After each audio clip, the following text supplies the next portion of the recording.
kulan wacan daawadayaal halkani waa xorriye ku soo dhawaada wararkii ugu waaweynaa ee ka dhacay Soomaaliya iyo dunida waxyaalaha aad ku daawan doontaan waxa qayb ka ah hay'adda nabad sugidda iyo sirdoonka qaranka Soomaaliyeed oo shaacisay in khilaaf xoogan uu soo kala dhex galay madaxda ugu sareysa dagaalamayaasha Al-Shabaab mid ka mid ah mucaaradkii looga guuleystay doorashadii ka dhacday Dhuusamareeb oo fariin quus hawada soo mariyay una mahad celiyay madaxda federaalka hay'ad caalami ah oo dawladda Kenya ka dalbatay dambiile ka dhuumanaya sharciga codsatayna in federaalka loo gacan geliyo khilaaf culus oo ka dhex qarxay fiqiga Xasan Sheekh Maxamuud iyo waxyaabaha uu salka ku hayo aan ku ogaan doono baahin wareedkeena warar dheeraad oo ka soo baxay qaraxyo ay ku dhinteen dad shacab ah oo ka kala dhacay jubbada hoose iyo sidoo kale shabeellada hoose iyo wararkii ugu dambeeyay ee duleedka marka dagaalkii ka dhacay oo aan idiin soo gudbin doono wararka dibaddana waxa ugu waaweyn hogaamiyayaasha iyo sidoo kale shacabka Kenya oo ay u tahay maalin murugo kadib geeridii ku timid madaxweynihii hore ee Kenya qodobadaas iyo kuwa kale ayaad ku daawan doontaan wararkeena haddii ay ku tahay inaad aragto janaalkan markii kuugu horeysay fadlan subscribe saar ayna ku bilownay daawadayaal hay'adda nabad sugidda iyo sirdoonka qaranka Soomaaliyeed NISA ayaa qoraal ay soo saartay waxa ay shaaca kaga qaatay khilaaf weyn oo ka dhex jira gudaha kooxda Al-Shabaab kaasi oo horseeday in dhacaan isbedelo waaweyn oo kooxdu ay sameysay qoraal ay soo dhigtay NISA barteeda Twitterka ayay ku sheegtay in hogaamiyaha dagaalamayaasha Al-Shabaab Axmed Diiriye oo mahad karata iyo sidoo kale Bashiir Qoobgaar ka saaray golaha fulinta ee xarakada Al-Shabaab kana xayuubiyay dhammaan xilalka ay ka hayeen xarakada Al-Shabaab NISA ayaa sheegtay in sababta uu Axmed Diiriye u qaaday talaabadan ay tahay kadib markii ay ka dalbadeen joojinta qaraxyada joogtada ah ee lala beegsado shacabka magaalada Muqdisho NISA ma aysan bixin wax faahfaahin ah oo intaasi dheer mana shaacin sida ay ku heshay xogtan xasaasiga ah ee ku saabsan dagaalamayaasha Al-Shabaab dhexdeeda sidoo kale ma jiraan ila wareedyo si madax bannaan u xaqiijin kara jiritaanka warkan hay'adda qoraalka NISA ayaa imaanaya iyadoo kooxda Al-Shabaab ay sheegatay weerarkii 28 December ka dhacay Ex Control Afgooye ee Muqdisho kaas oo lagu dilay in ka badan 80 qof oo badankood ahaa dal shacab ah Al-Shabaab ayaa qarashadaasi ka soo waxay raali gelin ka bixisay dadka shacabka ee halkaas lagu laayay taas oo ahayd talaabo aan hore looga baran Kamal Daahir Guutaale oo ka mid ah musharaxiintii u taagnaa qabashada xilka madaxweynaha Galmudug ayaa waxa uu war ka soo saaray mowqifkiisa ku aadan doorashadii ka dhacday magaalada Dhuusamareeb ee lagu doortay madaxweynaha iyo ku-xigeenkiisa cusub Kamal oo ka mid ah musharaxiintii mucaaradka ee qaadacay doorashada isla markaana isku beel yihiin qorqor ayaa cadeeyay inuu tanaasulay una hambalyeeyay madaxweynaha waxa uu hoosta ka xariiqay in dawladda federaalka Soomaaliya marnaba aysan wax tanaasul ah ka sameyn qodob walba oo la isku qabtay muddadii Galmudug la dhisayay ayna hadda sidii caadada ahayd uu rabo inuu halkan ka cadeeyo inuu la shaqeeyo natiijadii ka soo baxday doorashada Kamal Daahir Guutaale waxa uu u mahad celiyay guud ahaan dadkii muddada 5 bil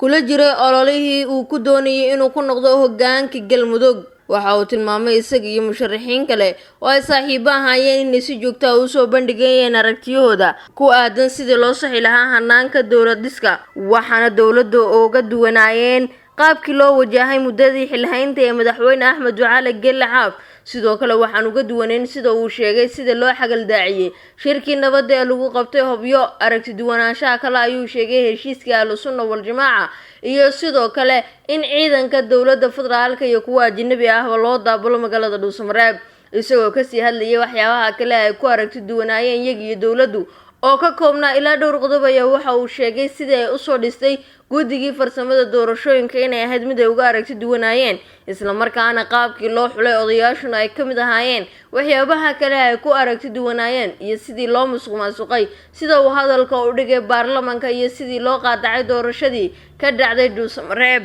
intaas oo kale aragti duwanaanshaha mid waliba xilligeedii ayuu tilmaamay Kamal Daahir inay ka hadlayeen waxaana u muuqatay in xalkaanu soo bandhigay sida uu xalku ku jiro waxa uu tilmaamay in hoosta uu ka xariiqay in dawladda Soomaaliya ay mar waliba dhagaha ka adkeysan jirtay hadallada ka soo yeedhayay dadka mucaaradka ah waxa uu ku tilmaamay qoraalkiisa sidoo kale in xilligan uu soo dhaweynayo madaxweyne Axmed Cabdi Kaariye Ilaahayna uu ugu baryayo inuu ku asturo xilka muhiimka ah ee reer Galmudug u qaaday waxa uu ugu baaqay inuu wax ka bedelo habdhaqankii dawladii uu wasiirka ka ahaa isla markaana uu howlgalo sidii la isku keeni lahaa garabyada maanta ku hardamaya Galmudug ee ku dhaqan deegaanada qaybahooda kala duwan waxaana uu tilmaamay in madaxweynaha looga baahan yahay tanaasul iyo dad isku wad si loo helo Galmudug midaysan oo leh haldan gabagabadii qoraalkiisa ayaa waxa uu Kamal Daahir ammaan gooni ah u jeediyo culimo awdiinka ahlu sunna wal jamaaca oo reer galmudug marnaba ay waxay ka mudan yihiin kala kulmin tanaasulka ay sameeyeenna aan la qiimeynin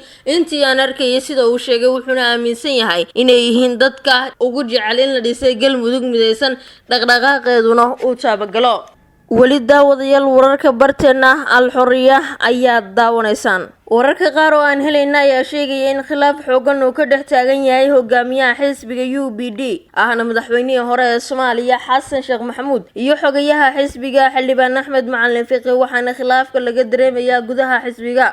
xubno ka tirsan xisbiga UPD ayaa inoo sheegay in labada mas'uul ay isku qabteen hore u socodsiinta hawsha iyo dhaqaale ku baxay xafiisyada xisbiga uu ku leeyahay kuwaas oo laga furay qaybo ka mid ah dalalka dibadda Xildhibaan Axmed Macalin Fiqi ayaa diiday in lacag badan uu xisbigu ku bixiyo xafiisyadaas isla markaana kaliya ay noqdaan kuwa ugu magacaaban xisbiga dadka ka shaqeynayana ay noqdaan dad la hubiyo oo u helan hawsha xisbiga balse hogaamiyaha xisbiga Xasan Sheekh Maxamuud ayaa diiday soo jeedinta Fiqi wuxuuna amar ku bixiyay qaybta maaliyadda xisbiga inay u howlgasho sidii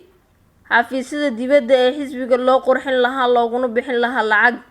xubno ka tirsan xisbiga ayaa soo kala dhexgalay khilaafka oo intiisa badan la xaliyay balse waxaa la soo sheegayaa inay wala jiraan murano kale oo labada mas'uul ay isku hayaan xisbiga UPD ayaa waxaa ku midoobay laba xisbi oo ay kala hogaaminayeen Xasan Sheekh Maxamuud oo watay xisbiga PDP iyo sidoo kale xisbiga Daljir oo uu hogaaminayay Xildhibaan Axmed Macalin Fiqi khilaafkan ayaa waxa uu saameyn karaa xiriirka labadan hogaamiye waxaana dhici karta in Axmed Macalin Fiqi uu ku dhawaaqo in kalsoonida xisbigiisa uu kala laabtay xisbiga UPD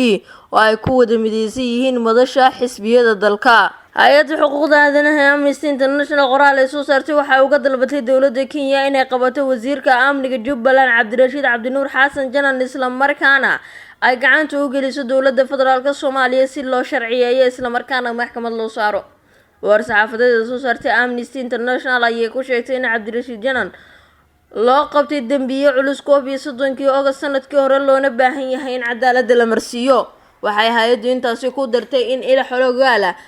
oo ay sheegayaan in Cabdirashiid uu ku sugan yahay magaalada Nairobi Saif Mangago agaasima ku-xigeenka Amnesty International ee bariga iyo geeska Afrika waxaan la aqbali karin ku tilmaamay in Cabdirashiid Janan oo lagu tuunsan yahay inuu mas'uul ka ahaa dambiyo xadgudub ku ah shuruucda caalamiga ah iyo kuwa ka dhana bini'aadanimada oo isku dayay inuu ka baxsado cadaaladda waxay ugu baaqday dowladda Kenya hay'adda Amnesty inay qabato si degdeg ah uguna gacan geliso dowladda Soomaaliya waxayna ugu baaqday Soomaaliya inay maxkamadiintiisa ka dhigto mid waafaqsan sharciyada caalamiga ah iyadoo aan dib loo ridin baxsashada Cabdirashiid Cabdinuur Xasan Janan waxay dhibanayaasha dambiyadiisa la tuunsan yahay oo ay ku jiraan dilal shacab iyo is-hortaaga gargaar ka dhigaysa kuwa ka shakinaya inay weligood cadaalad heli doonaan maadaama hadda la ogyahay halka uu joogo mas'uuliyiinta Kenya iyo Soomaaliya waa inay ka wada shaqeeyaan in dib loo qabto si cadaaladda iyo isla xisaabtanka loogu fuliyo waxa sidaas yiri agaasimo ku-xigeenka bariga iyo geeska Afrika ee hay'adda Saif Mangago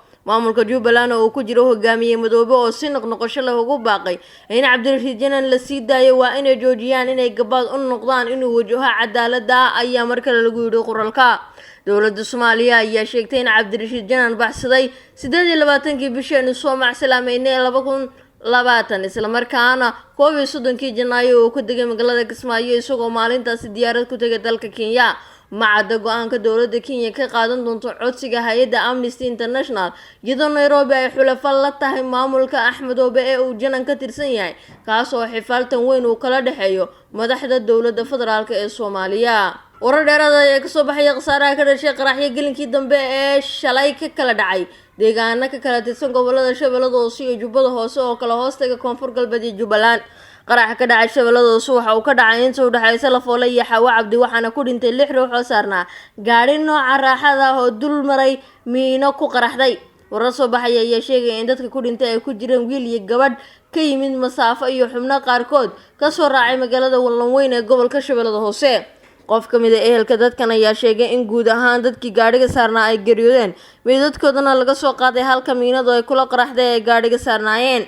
dhinaca kale ugu yaraan 4 qof oo rayid ah ayaa ku dhimatay 6 kalena dhaawac ayaa soo gaadhay kadib markii gaari nooca loo yaqaan caasiga uu dul maray miino la geliyay inta u dhaxaysa degmada Afmadow iyo Dhoble ee gobolka Jubbada Hoose dadka deegaanka ayaa kusoo waramaya in dadka waxyeeladu ay gaadhay oo badnaayeen hal qoys isla markaana ay u socdeen aroos lagu casuumay ka qaybgalkiisa. ilaa hadda ma jiro cid sheegatay mas-uuliyadda qaraxyadan ay ku dhinteen 10 ruux oo shacaba sidoo kalena ay ku dhaawacmeen kuwa intaas ka badan. mana jiro war ka soo baxay dowladda federaalka, dowlad goboleedyada Jubbaland iyo Koonfur Galbeed. weli daawadayaal wararka bartana Al-Xorriya ayaa daawanaysaana imikana gobolka Shabeellada Hoose. wararkan ka helina deegaanka Buufo-Bacaad oo ka tirsan gobolka Shabeellada Hoose ayaa ku waramaya in rag hubeysan oo ka tirsan dagaalamayaasha Al-Shabaab ay weerar ku qaadeen saldhig ciidamada AMISOM ay ku leeyihiin deegaankaasi. dadka deegaanka ku yaala duleedka degmada Marke ee xarunta gobolka Shabeellada Hoose ayaa waxay sheegayaan in mar qura ay ka war heleen dagaalka lagu qaaday xerada ciidamada AMISOM isla markaana uu dhacay dagaal socday in ka badan hal saac yeeshee aysan ogeyn khasaaraha dhashay. wararka ayaa intaas ku daraya in weli rasaas gogoos laga maqlayay saqdi dhexe ee xalay deegaanka Buufo-Bacaad ee duleedka Marka, waxaana dadka deegaanku ay sheegaan in cabsi halkaasi si weyn looga dareemayay. warar hordhac oo la helaya ayaa tilmaamaya in ugu yaraan 3 qof ay ku dhinteen, 2 kalena uu dhaawac soo gaadhay, kuwaas oo gebigood la sheegay inay yihiin shacabka ku dhaqan deegaanka Buufo-Bacaad. si kastaba bartamihii bisha aanu soo gudubnay ee Janaayo, Al-Shabaab waxay weerar ku qaadeen saldhig ciidanka dowladda Soomaaliya gaar ahaan guutada 14 Abriil ay ku leeyihiin magaalada Marke ee xarunta gobolka Shabeellada Hoose, waxaana dhacday inta badan in Al-Shabaab weeraro sidan iyo kale ay ku soo qaadaan. halka daawadayaal wararkaasi aad kala socotaan waa warbaahinta Al-Xorriya imikana dunida. madaxweynihii hore ee dalka Kenya ayaa waxa la sheegay in muddooyinkii dambe uu ku xanuunsanayay isbitaal ku yaala Nairobi. ha yeeshee goordhow madaxweynaha dalkaasi Uhuru Kenyatta ayaa xaqiijiyay inuu geeriyooday. Daniel Arap ayaa xilka madaxweyne ee Kenya waxa uu ka degay sanadkii 2002 waxaana uu dalkaasi maamulayay isla markaana xukunkiisa ayaa 24 sano. waxa uu ku dhintay da'da 94 sano jir. madaxweyne Daniel waxa uu dhashay 2 bishii Sebtembar sanadkii 1924 waxa uuna ka soo jeedaa qowmiyadda Kajaliyiinta ee degta galbeedka waddanka Kenya. madaxweynaha dalka Kenya Mr. Uhuru Kenyatta oo goordhoweed la hadlay warfidyaanka Kenya ayaa guud ahaan shacabka iyo qoyska uu ka baxay madaxweynihii hore ee dalkaasi uga tacsiideeyay geerida ku timi, waxaana uu tilmaamay in aas qaran loo sameyn doono. guud ahaan daawadayaal wararkii ugu dambeeyay ee ka dhacay dunida iyo Soomaaliya waa intaan ku kulmi doono mid la mid ah nabadgelyo.